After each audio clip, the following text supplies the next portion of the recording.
Here we go. Betty, so we were trying to get on Natalia, and she was like, not too sure about it because we added the reins today. And so that just made it a little bit more concerning for her. We're gonna give her another pan of grain, not a high calorie grain, right? Because she doesn't really need that. We don't want her to get hot. And we're gonna go back to seeing what happens here. She doesn't seem to be too concerned. Girl, so I'm gonna start by just giving her a big hug. Oh, look, she came a little closer to me. Good. And so that was her trying to ask me about a behavior that we worked on earlier. Asking, girl, good girl. Good. We worked on using the reins to pull her head a little bit to one direction or the other and give her a cookie from the opposite side. But now I'm up here on this side, so I can't really work on this side. I can only work on here.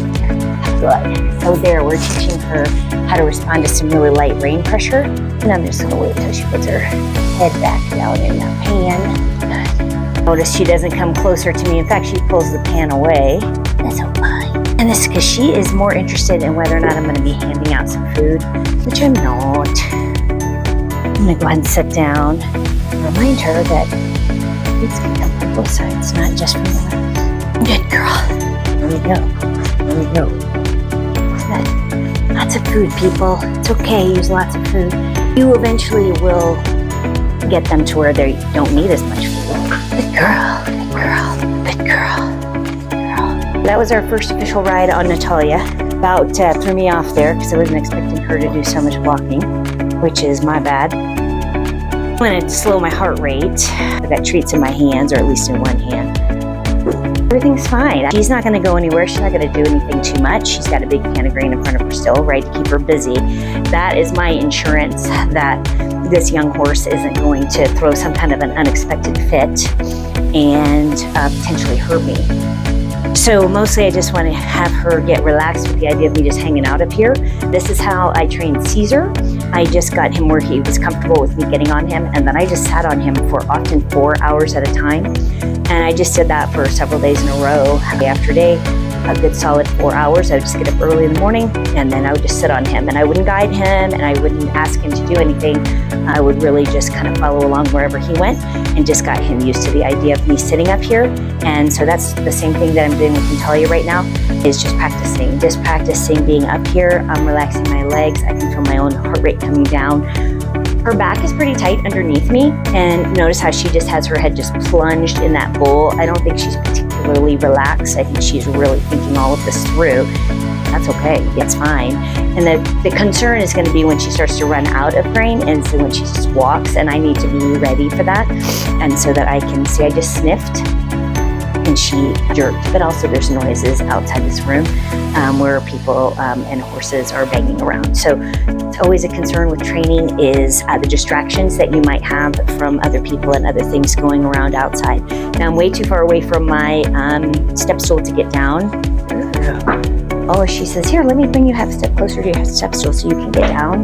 No, if that's really what she said or not, but it kind of seemed like it. And she still has a little bit of food, so I'm just going to continue to just relax and try to laugh and have a good time and be relaxed, right? That is the most important thing when you're working with horses. Horses are huge, big, dangerous, potentially crazy animals that do all kinds of things. And there's, how many times have you heard of the most seasoned horse people in the world that still experience some kind of problem because of unexpected things happening with horses? You can be an Olympic rider and still have accidents that happen.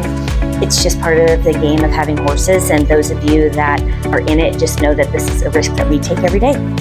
And in the meantime, I'm just continuing to train her. We are practicing right now what it feels like to just have me sit up here. I'm talking, pet her a little bit. Girl. She associates me being up here with all good things. So when I do that, my legs tighten just a little bit. I want to be aware of that. Always touching my tail head. Good. If Dixie walking around out there, I can see her walking by the window, and that's okay. So I have a feeling that as I get more and more relaxed like I am, which maybe you can see it, as I can feel it in myself, and that's important for you to be able to feel that in yourself, is make sure you have a big smile on your face the whole time and that you're as relaxed as you can be. Because riding horses is almost always kind of scary.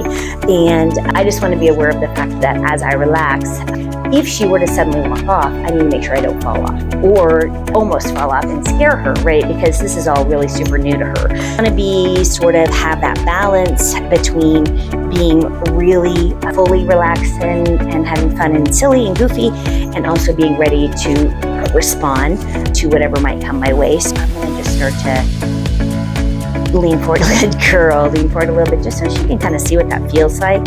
A little bit left, a little bit right. I'm going to rock my hips around. So when you're riding, there's going to be 8 different points that you're going to want to use. We're going to have this here, that pelvis tipping a little bit forward to the right front, left back, right back, center. You go fully center with both hip bones and fully back with both hip bones.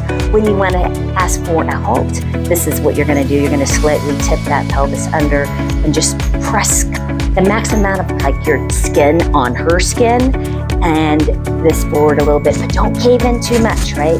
You always want to stay upright. The longer you ride, and also tall. You want to stay nice and tall as much as possible, no matter what's happening. Notice when people are riding really crazy angles and things like that, like you see these cavalry soldier black and white pictures where they're like plunging down the side of a mountain.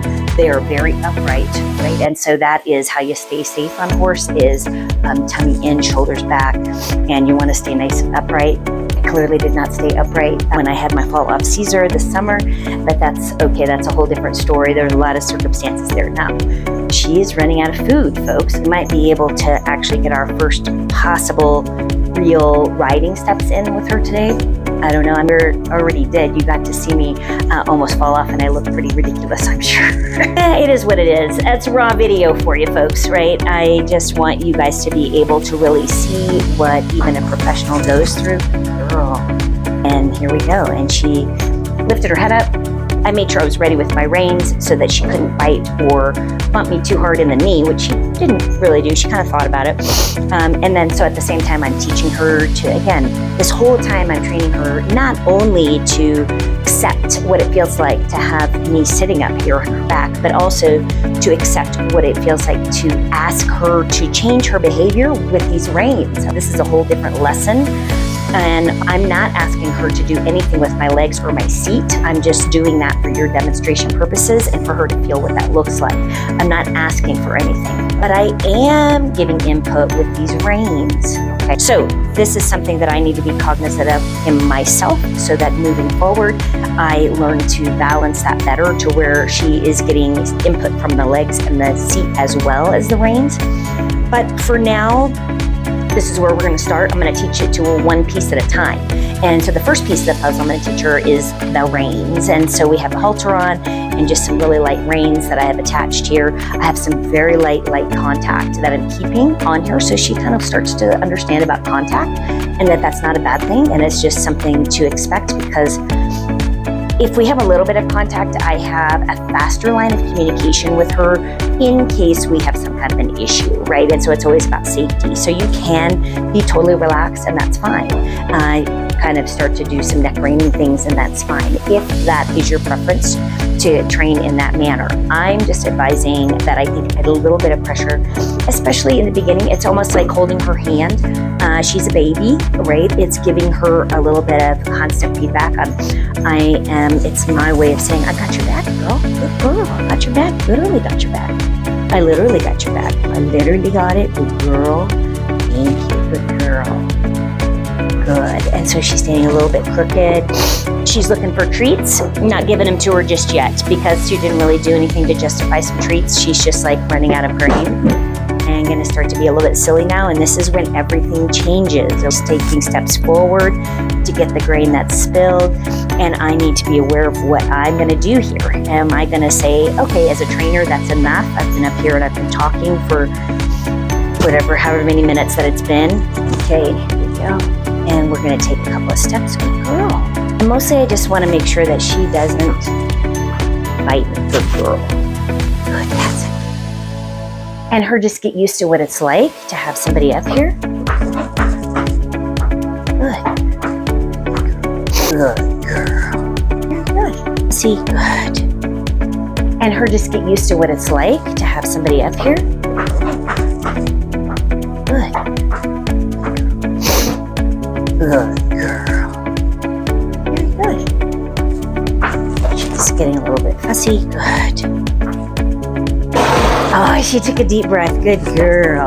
I'm gonna get down for that. Good girl. That was great, right? So that was great. She took a nice deep breath. She accepted the fact that I was up there. She wasn't too stressed out about it.